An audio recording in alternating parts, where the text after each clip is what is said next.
s'il vous plaît, un dernier tour, atteignons 1000. Voilà.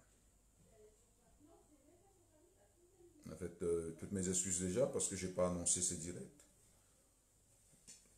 Et plusieurs d'entre vous, vous êtes certainement au boulot, dans des pays où on ne respecte pas le confinement. Nous, on travaille, on essaie de travailler en faisant des téléprocédures, hein. Chez nous, il y a des téléprocédures. Donc, on essaie de travailler avec nos ordinateurs. Voilà, voilà, voilà, voilà, voilà, voilà. Voilà.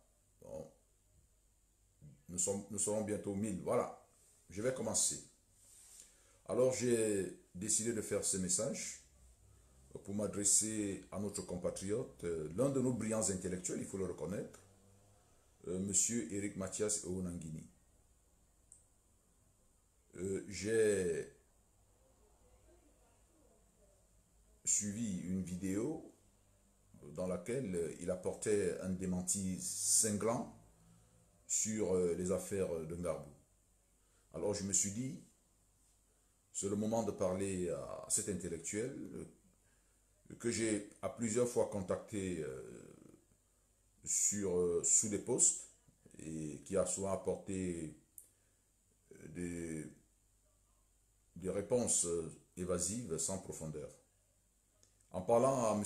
Éric Mathias Ounangini, je voudrais parler à tous ces intellectuels camerounais qui ont pignon sur rue et qui ont décidé d'injecter dans l'opinion leur point de vue qui influence nécessairement. Alors, sur les faits, il y a quelque temps, on annonçait du côté du nord-ouest, là où il y a une guerre civile qui oppose les forces camerounaises aux Camerounais. Les forces camerounaises aux Camerounais, dont des rebelles camerounais.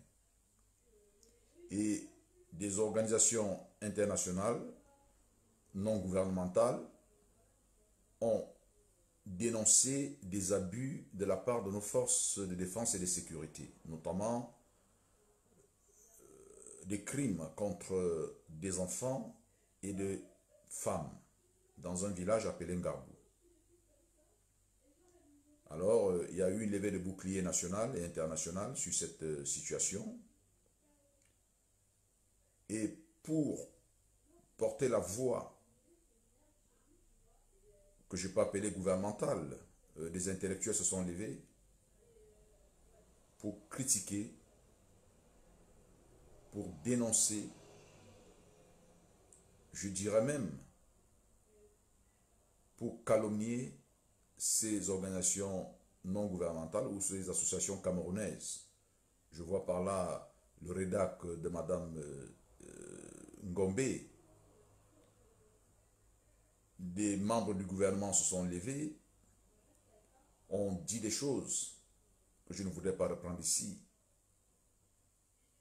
Parce que ce n'est pas ça, c'est pas ça le sujet. Je ne voudrais pas parler au gouvernement. Là, je voudrais parler à M. Éric Mathias Ounangini.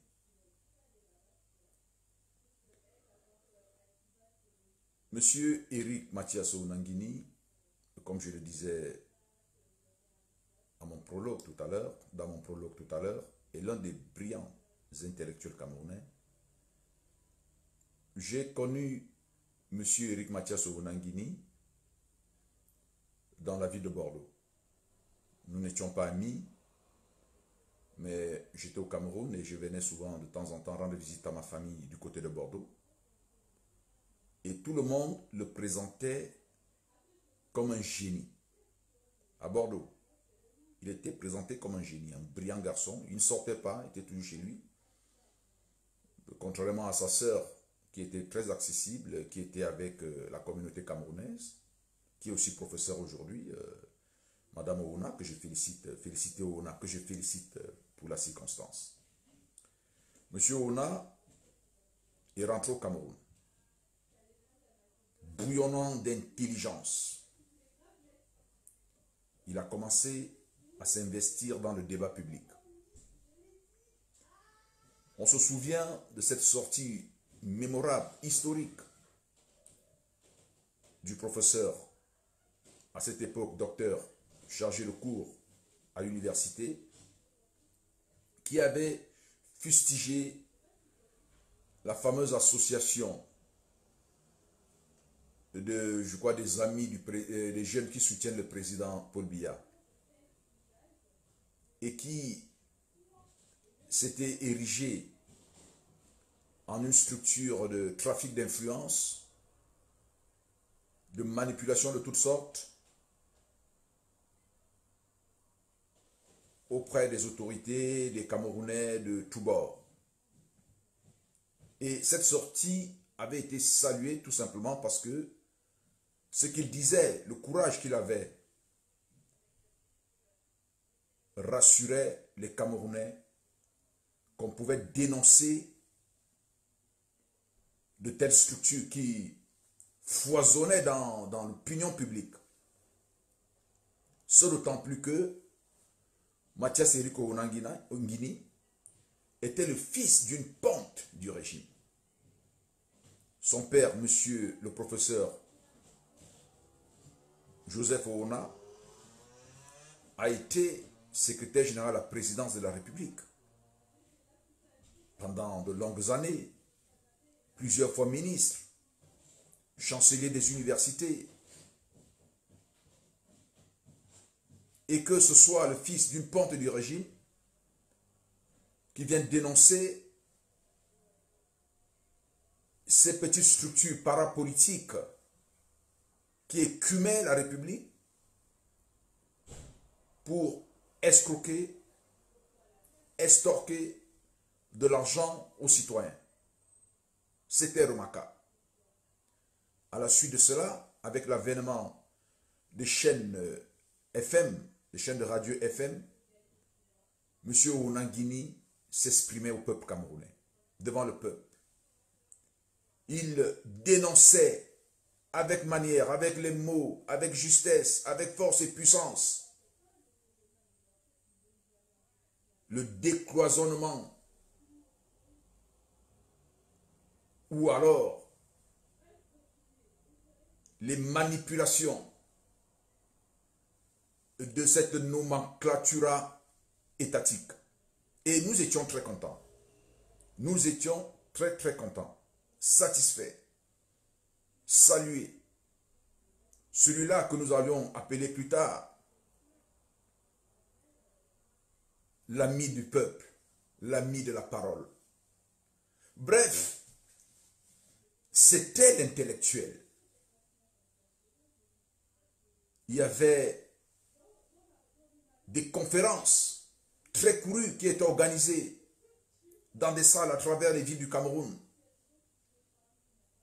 où M. Onangini était invité et participait de fort belle manière. Pendant des années, lorsque la chaîne STV lance le débat avec Thierry Ngonga, M. Onangini est considéré comme, pas invité phare, mais comme consultant, disons-le. Et nous connaissons tous la justesse de ses analyses. C'était l'intellectuel. C'était l'intellectuel, au sens premier du terme. Parce que, voyez-vous, les intellectuels dans la société ont un rôle très très important. Ce sont des penseurs libres. Ils n'appartiennent pas souvent à des courants politiques. Ils ont ce regard distancié pour apprécier et pour donner des jugements, des sentences qui permettent à la société ou à l'ordre dirigeant de se réguler. Les intellectuels sont l'esprit de la société. C'est par la qualité des intellectuels qu'on peut comprendre quelle est la vision, quel est l'objectif poursuivi par un peuple. Alors, M. Éric Mathias Onangini était de cela. Mais quelque temps après, nous avons été surpris. Et moi particulièrement, je le lui ai d'ailleurs rappelé à plusieurs fois, de ce changement de cap. Monsieur Éric Mathias Ouanangini est devenu l'intellectuel éruptif qui prend des positions partisanes tranchées et souvent, et c'est là le drame, dans le mensonge, le déni. Ce n'est pas la première fois que M. Éric Mathias Ouanangini le fait. C'est tout le temps. Face aux évidences, face aux exigences de la société, Monsieur le professeur Éric Mathias Ouanangini, l'intellectuel, s'est rangé du côté des forts. Du côté des forts, pourquoi? Parce que dans notre pays, le Cameroun, ce sont les forts qui dictent la loi. La raison n'est que de leur côté. C'est la manifestation patente de la raison du plus fort qui est toujours la meilleure. Nous ne demandons pas à l'intellectuel Éric Mathias Ouanangini de prendre le côté des faibles ou des pauvres, parce qu'ils sont faibles ou parce qu'ils sont pauvres, mais de prendre le côté de la vérité. Parce que l'intellectuel, c'est la vérité. C'est celui qui peut dire aux pauvres que tu as tort, qui peut dire aux riches que tu as raison. Mais quand l'intellectuel s'érige, se positionne comme l'adversaire du petit peuple, l'adversaire des pauvres, alors il y a un problème.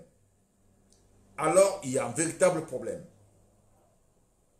Monsieur Éric Mathias Ouanangini, on l'a vu lors des assassinats, de l'acte, je n'ai jamais, je dis jamais de ma vie, vu quelque chose d'aussi cruel à l'extrême nord du Cameroun, quand nos militaires ont tiré sur un bébé sur le dos de sa mère. Et pas par hasard, mais volontairement, en train de dire qu'il bouge encore et tirer une fois de plus. Quand nous avions vu ces images, nous étions scandalisés. Scandalisés, traumatisés. Alors, M. Mathias Éric Ouanangini est venu expliquer que cette vidéo était un montage, que ce qui est dit, c'est pour déstabiliser le Cameroun. Que ces dénonciations n'ont pour seul but que de créer une insurrection. En fait, il était en train de conforter le déni officiel. Car voyez-vous, un gouvernement, c'est d'abord une idéologie politique, c'est un parti politique qui exerce le pouvoir. On peut accepter, même si on n'est pas d'accord, qu'il puisse essayer de se défendre, d'arrondir les bords pour qu'il n'y ait pas une explosion. Mais un intellectuel qui vient au service d'une telle cause, ça questionne énormément. Les intellectuels nazis ont été ceux-là qui ont façonné dans l'opinion l'idée selon laquelle le nazisme était une bonne chose.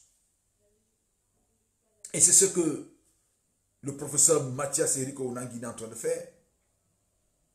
La gouvernance actuelle du Cameroun, il est en train de l'applaudir alors que tout le monde voit que ça ne va pas. Ce qui se passe au nord-ouest et au sud-ouest, c'est une guerre entre Camerounais. Le travail d'un intellectuel, c'est de demander à toutes les forces en présence de s'asseoir autour d'une table parce qu'il y a un conflit. Le travail d'un intellectuel n'est pas de dire que l'armée doit tirer, l'armée doit s'imposer. Monsieur Mathias Eriko Onangini, quand vous le dites, beaucoup de jeunes soldats qui n'ont pas certainement votre niveau, votre intellect, votre capacité d'analyse, vont se dire que si Onangini le dit, alors j'ai raison de tuer, de déshumaniser l'autre, de devenir le criminel de guerre. Parce que ce que je fais est approuvé par celui qui connaît mieux que moi. Un intellectuel devient donc l'apôtre, celui qui diffuse la pensée dans l'opinion et auprès des cibles pour lesquelles il peut prendre position. Monsieur le professeur Éric Mathias Onangini, quand vous avez supporté et défendu ces militaires qui avaient tué femmes et enfants dans la région extrême nord du Cameroun, vous avez donné le courage à l'armée. Vous avez dit aux militaires, continuez. C'est d'autant plus que j'apprends que vous enseignez à l'école de guerre. Vous êtes donc devenu, j'ai peur de le dire, le penseur des crimes de guerre au Cameroun. Parce que ce qui s'est passé en Garbou, c'est un crime de guerre. C'est un crime contre l'humanité.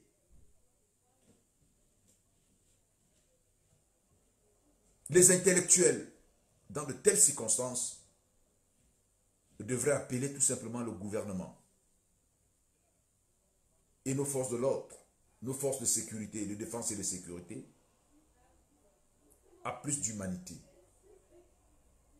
Quelle que soit la guerre, quelle que soit la logique poursuivie s'agissant du maintien de l'intégrité du territoire, qui est une chose tout à fait noble et digne de défense.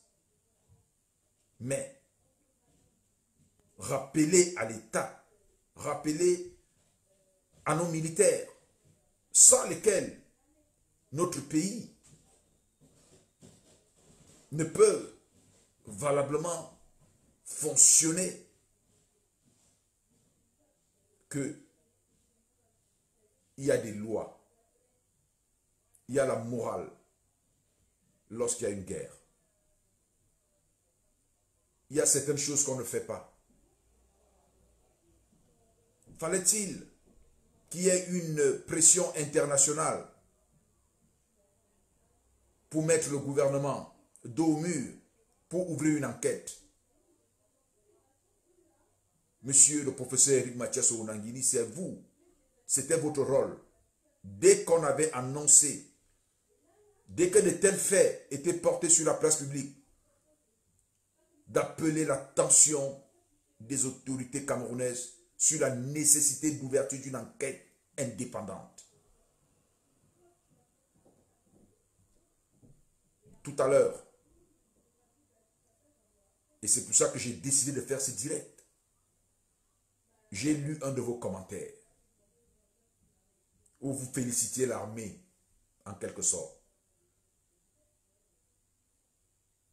Un internaute a posté des félicitations à l'armée et vous êtes venu, vous avez dit oui, merci, vous avez félicité en quelque sorte l'armée.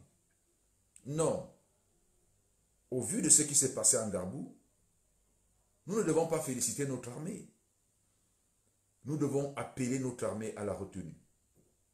Nous devons parler à nos frères d'armes qu'ils ont affaire à des hommes.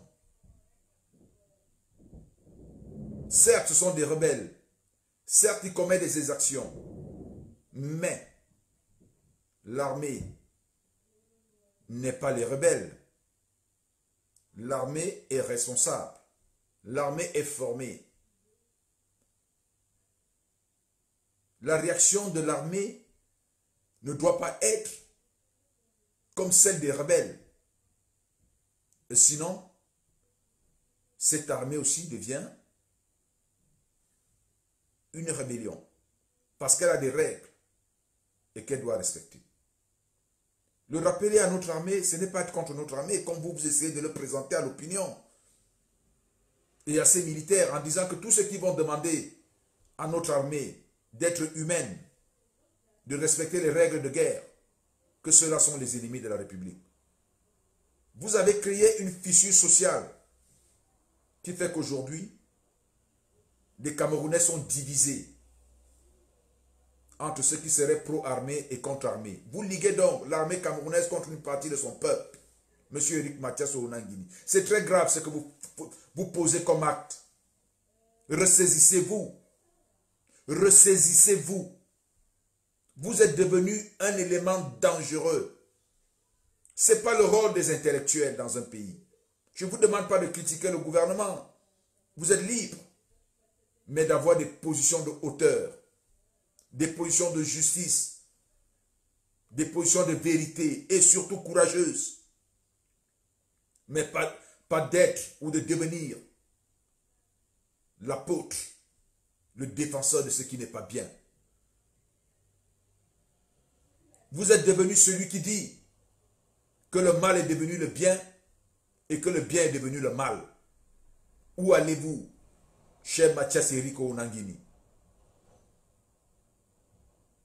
Votre intelligence, votre capacité d'analyse doit servir le Cameroun et non servir vos ressentiments.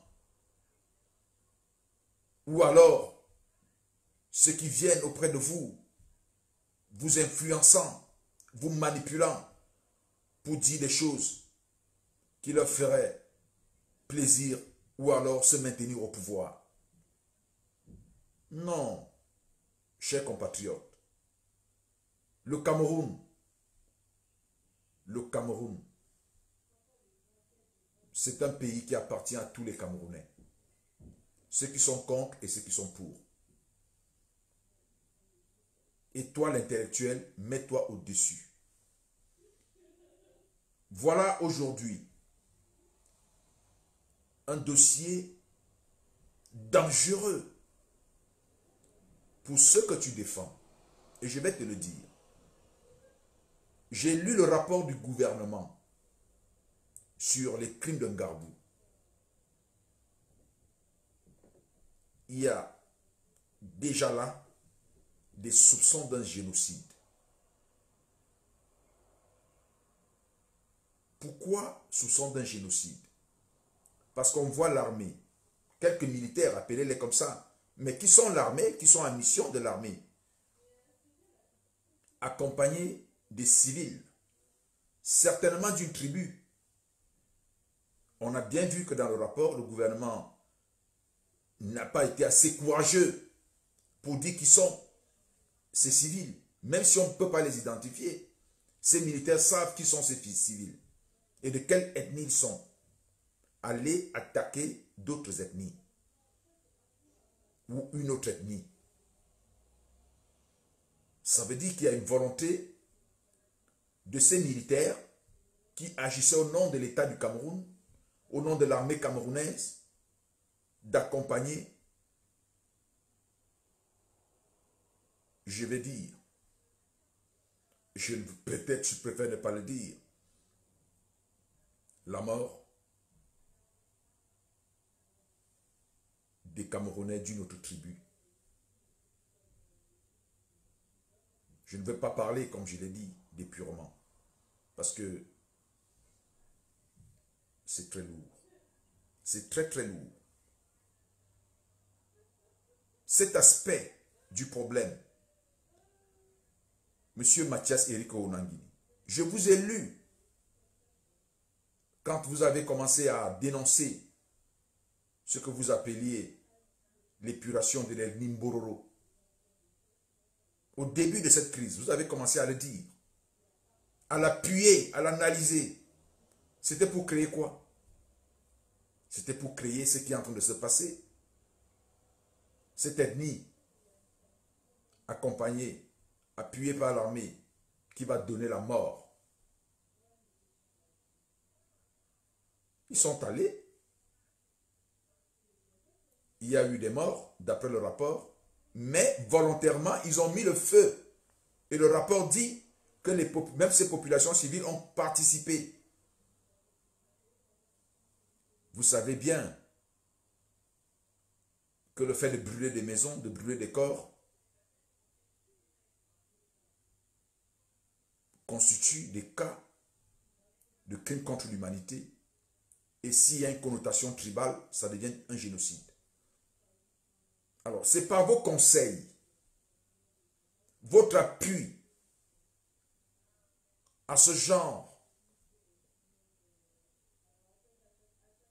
de situation que les uns et les autres peuvent se permettre de les faire. Vous êtes donc responsable, en tant que penseur de la société, de ce qui s'est passé en Gbagbo. Il y a d'autres dénonciations. Il y a d'autres dénonciations. Et aujourd'hui, on se pose bien la question. Est-ce que ça ne se passe pas là-bas tout le temps? Ce ne sont pas ceux qui disent, souvent qu'il y ait des enquêtes, qui vont amener la communauté internationale à s'occuper de ce qui s'est passé en Gbagbo. Mais c'est vous, c'est toi, Éric Mathias, au Nangini, c'est toi qui va appeler cette communauté internationale à investiguer sur ce qui s'est passé réellement en Gbagbo. Parce que le rapport du gouvernement n'est pas complet. Il dit qu'il n'a pas pu identifier les civils qui ont participé. Ça laisse donc une porte ouverte à une enquête internationale. À la fin, qui aime dans son pays? Et ceux qui disent que nous devons nous asseoir autour d'une table, même si des autres ont posé des actes abominables qu'il faut reconnaître et que nous condamnons sans faille. Je suis d'ailleurs de ceux qui sont contre la sécession.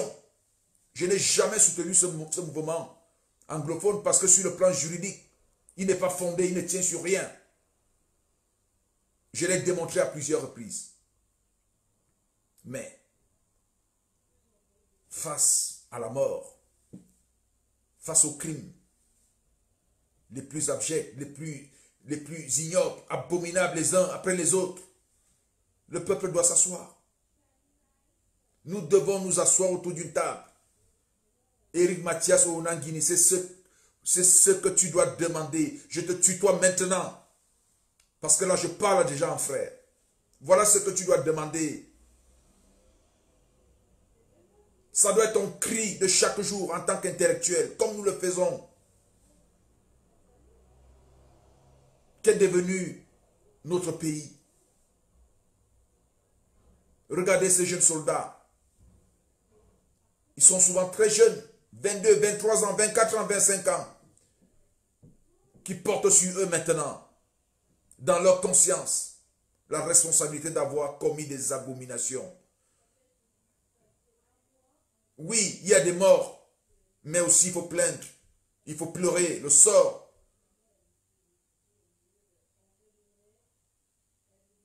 de ces jeunes, de ces enfants soldats qui deviennent aujourd'hui des criminels de guerre. J'ai lu le nom du jeune Sandine Sandine et un autre qui seront jugés devant un tribunal militaire, certainement pour crime. Ces enfants sont-ils entrés dans l'armée pour devenir des criminels? Oui, Monsieur Mathias Éric Onangini. Vous avez donné le courage à ces enfants. Vous avez menti à ces enfants. Vous leur avez dit, allez, vous défendez l'État. Comme je l'ai suivi dernièrement, le ministre l'ancien ministre de la Communication, M. Issa Chiroma, dit que pour la défense de l'intégrité du territoire, on peut tout faire. Je l'ai suivi le dire.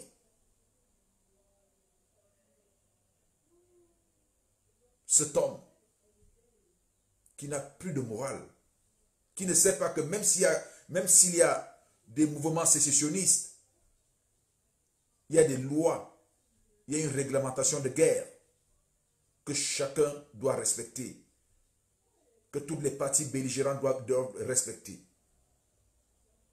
Cet homme qui a oublié que même s'il y a un problème d'une guerre de sécession, les parties peuvent s'asseoir autour d'une table. Il n'y a jamais eu de dialogue au Cameroun entre les belligérants et le gouvernement.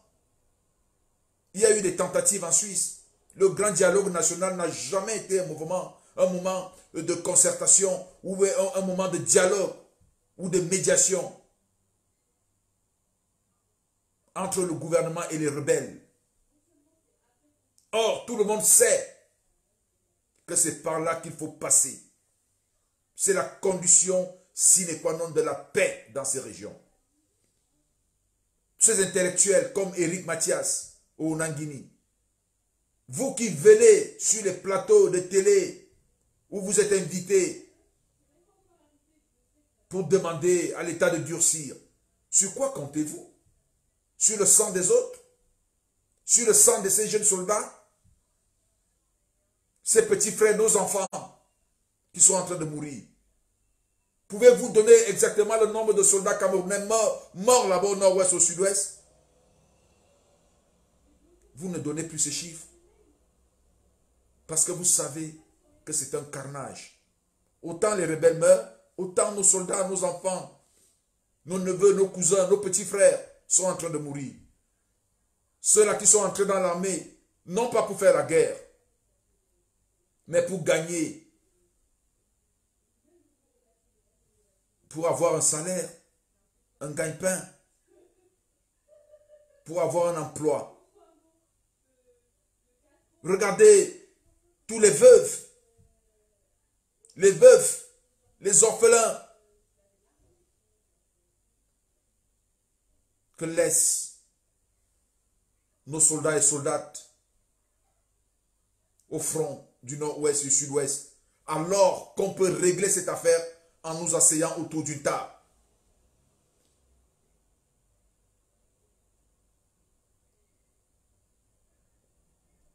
Je vous assure, quand je pense à ce soldat qui se rend compte qu'il a tué des enfants, qu'il a tué des femmes, des mamans, et qui est obligé de mettre du feu pour effacer les traces, et qui doit revenir, est-ce que vous imaginez dans quel état d'esprit se trouve cet enfant? C'est des enfants qui ont une vie, ils n'auront plus de vie, ils n'auront plus de paix. Il n'y a pas que ceux qu'on a vus. Il y a d'autres qui sont encore dans les rangs, qui ont certainement posé des actes aussi ignobles et qui portent ce lourd fardeau dans leur conscience. Et vous les voyez se mettre à boire beaucoup d'alcool. Ils deviennent des hommes bizarres, tout simplement parce que ils ont perdu leur part d'humanité à cause d'une guerre qui peut s'arrêter à tout moment et qu'on peut arrêter à tout moment. Voilà, cher Mathias et Rico Nangini, ce que vous devez faire en tant qu'intellectuel. Levons-nous tous, demandons la paix. Demandons au gouvernement camerounais d'appeler les belligérants autour d'une table avec une médiation internationale. Parce qu'aujourd'hui, nous ne pleurons pas seulement les morts civils, les rebelles, mais aussi nos enfants, nos petits frères qui sont dans l'armée.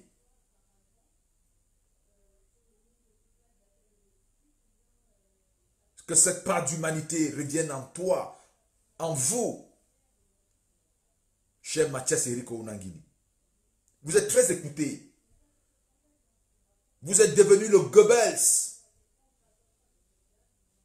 de la communication gouvernementale. Je suis obligé de le dire. C'est vous qui portez cette voix-là, où vous êtes invité tous les dimanches.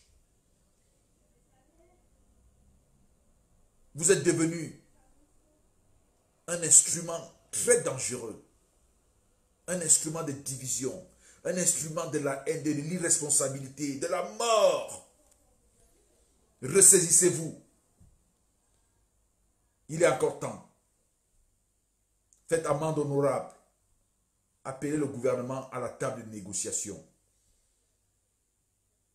Faisons-le très vite. Parce que la communauté internationale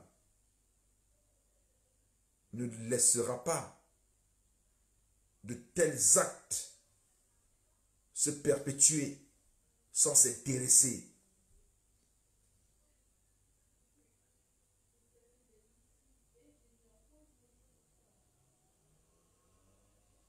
Des maisons brûlées, pas des maisons, des hommes brûlés, après avoir été tués, des enfants, des jeunes petites filles, des jeunes petits garçons, innocents, insouciants, des femmes, des mamans.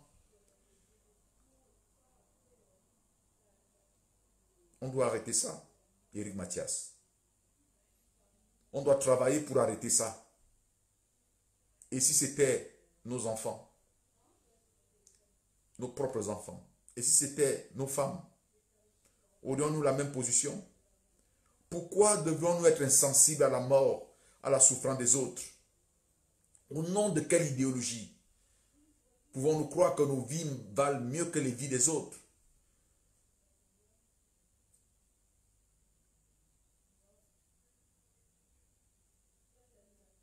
Nous devons souffler.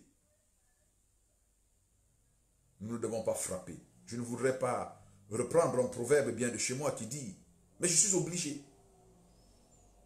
que quand le moustique se pose sur son testicule, sur ses parties génitales, on souffre. Mais quand c'est sur les parties génitales d'autrui, on prend le marteau, on vient cogner. C'est ça qui se passe. Le discours d'apaisement est la règle au Cameroun en ce moment.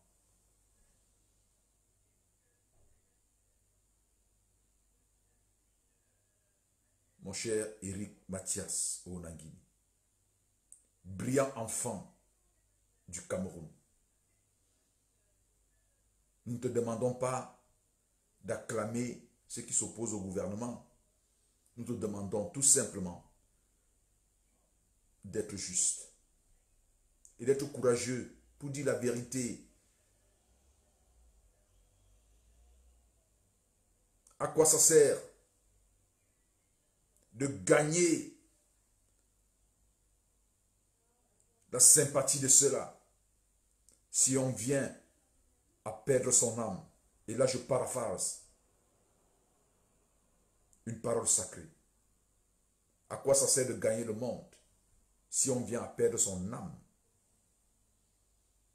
Un pouvoir fort et avoir une âme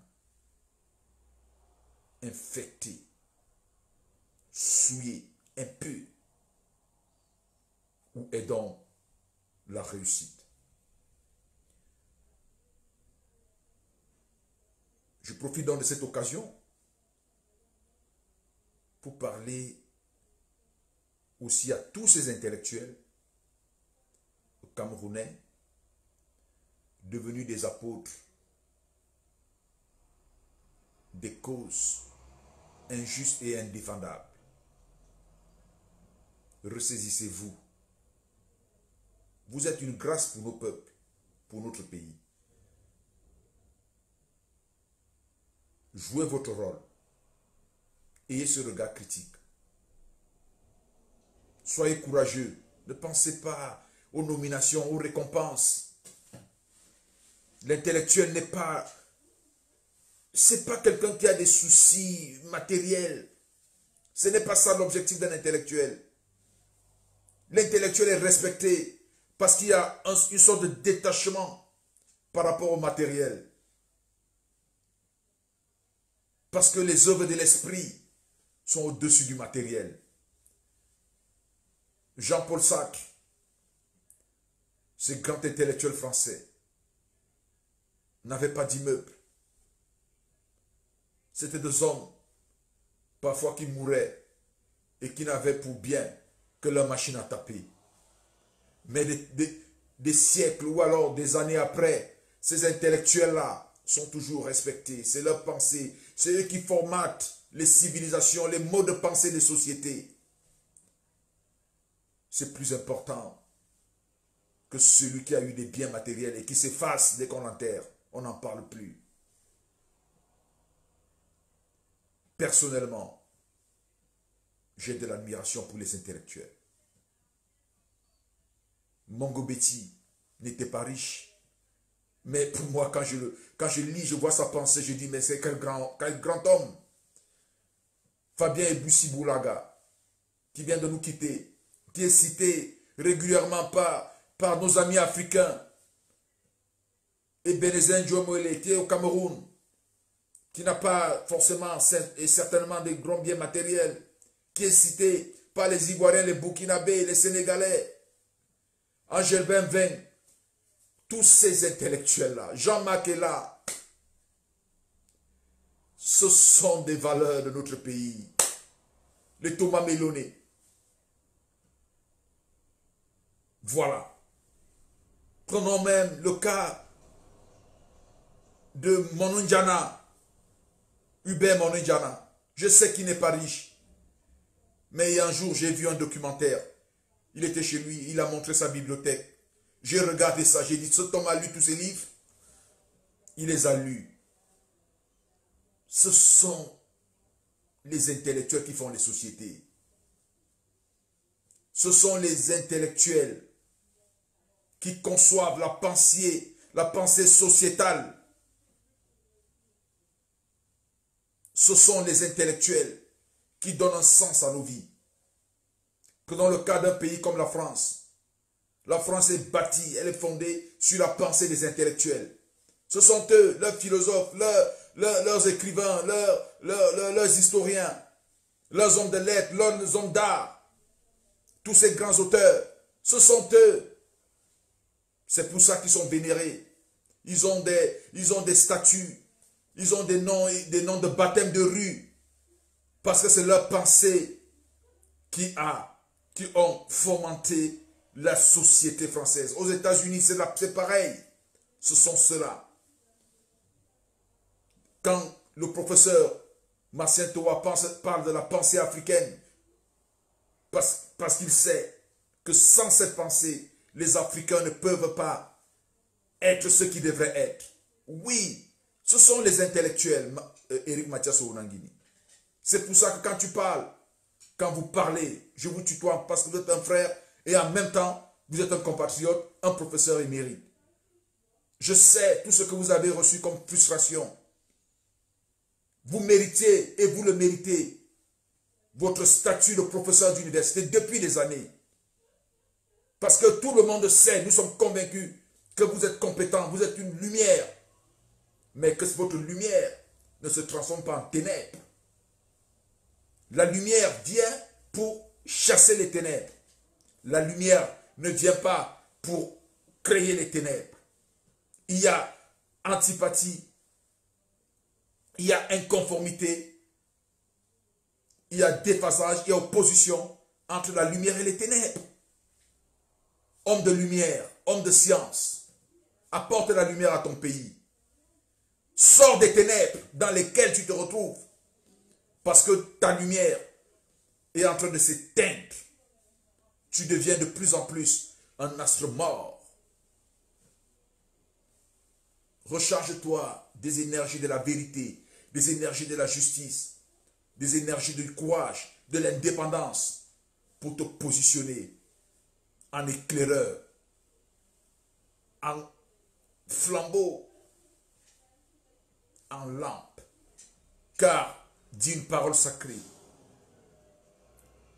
la lampe dans une maison n'est pas mise sous le boisseau ou alors sous la table, mais elle est posée sur la table pour éclairer.